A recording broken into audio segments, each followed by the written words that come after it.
But the throne now passed to his son, the Prince of Wales, Charles.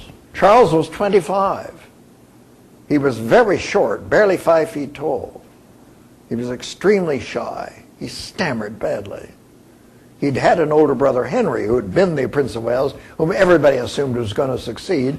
But in 1612, Henry had died, so Charles was pushed forward, really without much experience or education for the job of being future king. Well, the marriage went forward, and the Princess Royal arrived from France. Charles was very worried about this marriage because he was afraid his future wife would be taller than he. After all, his grandmother was 6 feet tall. And of course, when Henrietta Maria was introduced to him, she proved to be even smaller than he. She was a delightfully pretty little tiny person, Henriette Marie, or as we know her in England, Henrietta Maria. Their relationship grew. They eventually produced children. They had a good and bonding marriage, which lasted as long as they lived. Now, Charles and Henrietta had an excellent court, beautiful taste. They made huge collections of art, sculpture, silverwork, all kinds of elegant things. They surrounded themselves.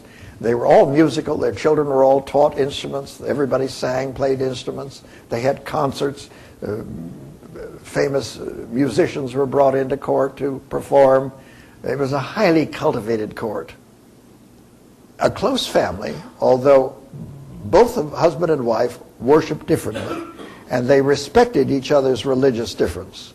The Rump Parliament set up the High Court of Justice. There were 40 judges on this court, like a military court. Oh gosh, this is sounding familiar too. And they tried the king. Now the king, he appeared, this little man in a black suit. He comported himself with great dignity. He was always a dignified man. His arguments were cogent and correct. He had lost his stammer. He said, "You have absolutely no authority over a king. There is no law in England governing a king. The king is above the law." And of course, their whole argument was the king was not above the law, that he was subject to the law. Well, he lost the argument, as you can imagine. He was convicted of treason based on the correspondence I mentioned and sentenced to death. No king of England has ever been sentenced to death. And when the news got out, the public was astonished. This can't be. The king is semi-divine. He is, you can't kill him. Well, the date of execution was set. I'll never forget that day. That was January the 30th, 1649. It was miserable and cold. It had been thundery and dark and rainy for days. People were coming into London from all over. The city was crowded with people. They couldn't believe it. They were going to execute the king. Well, the actual physical execution took place on a scaffolding they'd set up outside the Whitehall banqueting hall. And it was surrounded by a huge courtyard, walled in. But the public was allowed inside this. And there were troops everywhere, in the roadways, everywhere. Because the army party was afraid that if this didn't work, there'd be a rebellion and they had to be prepared. When the king stepped out onto the scaffolding, it was astonishing because the sun broke through and shone on the scaffolding and the king. And everybody, oh, look, an omen from God. Well, he had said to his servant who'd taken care of him, he said, "Give me 3 or 4 shirts. I don't want to appear to shiver and quail in front of these men." So he was dressed heavily under shirts, but nothing in the way of a coat. His hair was bound up under a cap. Now, the whole premise of this was to humiliate the monarchy, to make the king grovel. And they knew it would be very difficult to make this man grovel. There was a law governing execution.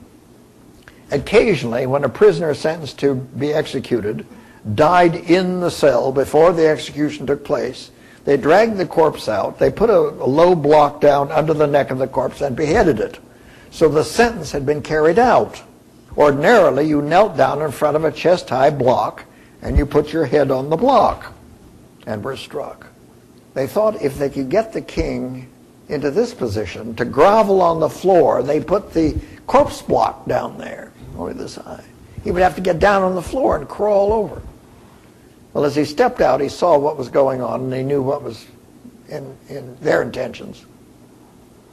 He went over to the bishop. They'd allowed him a bishop at the last minute.